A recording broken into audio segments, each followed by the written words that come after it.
Let's have a look at the component line, where lithium-ion batteries are assembled and tested for these cars. The assembly of batteries for the ENYAQ and Superb begins with the preparation of an aluminium tank that is picked up by a robot and placed on assembly pallets, which will transport the batteries throughout the manufacturing process. While the tank is prepared, 4 modules for the right and the left side of the battery are assembled at 2 other points. The assembly of the 4 modules begins when a heat-conducting foil is applied to each module to make the battery cells more effective. The camera-checked modules are paired and then interconnected by a high-voltage cable system. Next comes the so-called wetting, during which the modules are inserted into the tank and affixed by tightening the screws from both above and below. In the following stage, the battery is completed with the cooling system and connected to the LV and HV cable systems. Every battery also needs its brain. This is the so-called e-box, which controls the battery and connects it to the rest of the car.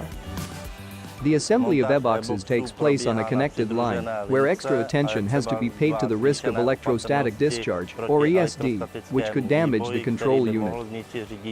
Anti-static flooring, special clothing, footwear and component packaging protect us from ESD.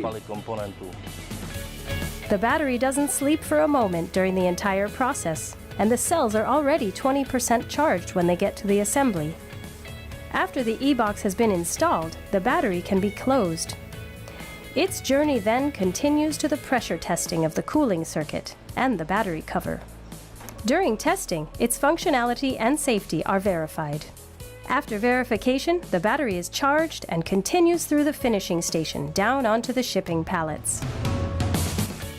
The battery's high-voltage system is marked in orange. Its voltage can reach up to 400 volts. We are protected against electric shock by the insulated covering by the light parts. Qualification on that workflow compliance is also very important. For example, the highest qualification is required at the checkpoint, where batteries are analyzed and diagnosed. Both normal driving and non-standard situations are simulated there. During the HV test, the battery can be subjected to up to 2,150 volts. Battery disconnection during a car accident can be simulated as well. Up to 600 batteries a day are now produced on the line, totaling approximately 142,500 batteries per year.